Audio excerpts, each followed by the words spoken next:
This video is going to be a collection of some of mine and Kristen's favourite poems for you to listen to or to learn for maybe the first time, just like you've been watching all the other teachers read bedtime stories.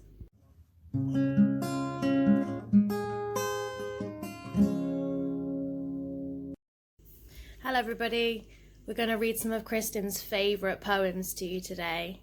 And the first one is The Train by A.A. Milne. Let it rain, who cares? I've a train upstairs, with a brake that I make from a string sort of thing, which works in jerks because it drops in the spring, and it stops with the string. And the wheels all stick so quick that it feels like a thing that I make with a brake, not string. Let it rain, who cares? I've a train upstairs, with a brake that I make from a string sort of thing, which works in jerks because it drops in the spring, and it stops with the string. And that's what I make when the day is all wet. It's a good sort of brake, but it hasn't worked yet.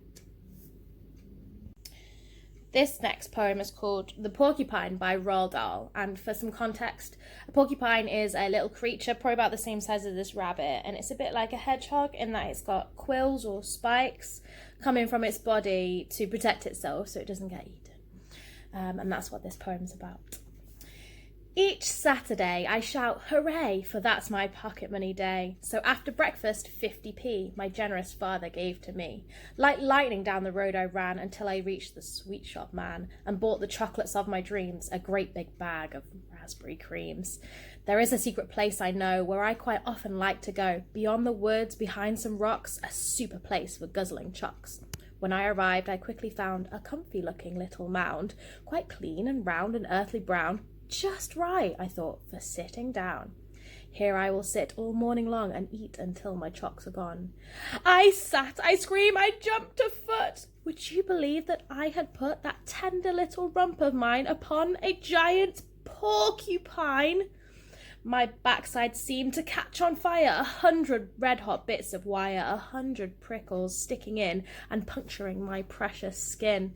I ran for home, I shouted, Mum, behold the prickles in my bum. My mum, who always keeps her head bent down and to look, and then she said, I personally am not about to try and pull those prickles out. I think a job like this requires the services of Mr. Myers. I shouted, not the dentist! No, oh Mum, why don't you have a go? I begged her twice, I begged her thrice, but grown-ups never take advice. She said, the dentist's very strong. He pulls things out all day long. She rushed me quickly into town, and then they turned me upside down upon the awful dentist's chair, while 2 strong nurses held me there. Enter the dreaded Mr. Myers, waving a massive pair of pliers. This is, he cried with obvious glee, a very new experience for me. Quite honestly, I can't pretend I've ever pulled things from this end. He started pulling one by one, yelling, me oh my! What fun.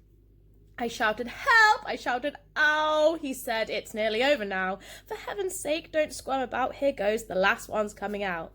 The dentist pulled and out it came, and then I heard the man exclaim, let us now talk about the fees. That will be 50 guineas, please. My mother is a gusty bird. I never want to mince a word. She cried, by golly gosh, that's steep. He said, no, it's very cheap. My dear lady, don't you see that if it hadn't been for me, this child would have gone another year with prickles sticking in her rear. So that was that. Oh, what a day. Oh, what a fuss. And by the way, I think I know why porcupines surround themselves with prickly spines. It is to stop some silly clown from squishing them by sitting down. Don't copy me. Don't be a twit. Be sure you look before you sit. This next poem is The Jabberwocky by Lewis Carroll. It's a very famous poem, and I think we're going to like this quite a lot because it's completely full of alien words. 'Twas brillig and the slithy toves did gar and gimble in the wabe, all mimsy were the borogoves and the mome raths outgrabe. Beware the Jabberwock, my son, the jaws that bite, the claws that catch. Beware the Jubjub bird, and shun the frumious bandersnatch. He took his vorpal sword in hand, long time the maxim foe he sought, so rested by the tum-tum tree, and stood a while in thought. And as an uffish thought he stood, the Jabberwock with eyes of flame came whiffling through the tugly wood, and burbled as it came. 1, 2, 1, 2, and through the vorpal blade went snicker-snack. He left it dead, and with its head he went galumphing back. And hast thou slain the Jabberwock? Come to my arms, my beamish boy. O frabjous day, Callooh, Calais, he chortled in his joy. 'Twas brillig, and the slithy toves did gyre and gimble in the wabe. All mimsy were the borogoves, and the mome-raths outgrape. This next poem is called The Homework Machine by Shel Silverstein.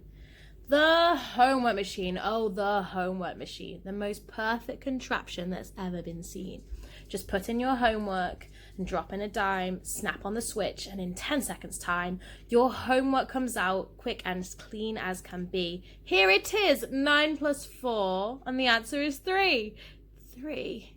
Oh me, I guess it's not as perfect as I thought it would be. This next poem is The Anteater by Roald Dahl, and it works quite well in my accent, but it doesn't really work in a Manchester or a Stockport accent, so I enjoy having a little bit of a fun argument about this at school. Some wealthy folks from USA who lived near San Francisco Bay possessed an only child, Roy, a plump and unattractive boy, half-baked, half-witted and half-boiled, but worst of all, most dreadfully spoiled. Whatever Roy desired each day, his father brought him right away. Toy motor cars, electric trains, the latest model aeroplanes, a colour television set, a saxophone, a clarinet, expensive teddy bears that talked, and animals that walked and squawked. That house contained sufficient toys to thrill 500,000 boys. As well as this, young Roy would choose 2 pairs a week of brand new shoes. And now he stood there shouting, "What on earth is there I haven't got? How hard to think of something new, the choices are extremely few." Then added, as he scratched his ear, "Hold on, I got a good idea. The next thing I must get should be a most peculiar pet. The kind that no one else has got, a giant anteater. Why not?" As soon as father heard the news, he quickly wrote to all the zoos. "Dear sirs," he said, "my dear keepers, do any of you have any anteaters?" They answered by return of mail, "Our anteaters are not for sale." Undaunted, Roy's father, fond parent, hurled more messages across the world. He said, "I'll pay you through the nose if you can get me one of those." At last he found an Indian gent who lived near Delhi in a tent, who said that he would sacrifice his pet for an enormous price. The price demanded, if you please, 50,000 gold rupees. The anteater arrived half dead. It looked at Roy and softly said, "I'm famished. Do you think I could, please, just give me a little food, a crust of bread, a bit of meat? I haven't had a thing to eat all the time I was at sea, for nobody looked after me." Roy shouted, "No bread, no meat. Go find some ants. They're what you eat." The starving creature crawled away and searched the garden night and day. It hunted every inch of ground, but not a single ant he found. "Please give me food," the creature cried. "Go find an ant," the boy replied.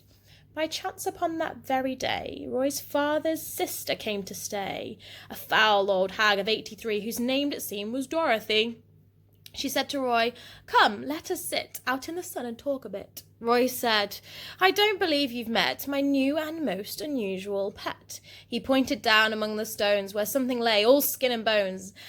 "Anteater," he yelled, "don't lie there yawning. This is my aunt. Come say good morning." Now, some people in the USA have trouble with the word they say.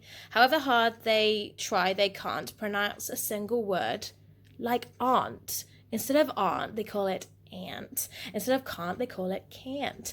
Roy yelled, "Come here, you sullen soul. My aunt would like to say hello." Slowly the creature raised his head. "You mean that's an ant?" he said.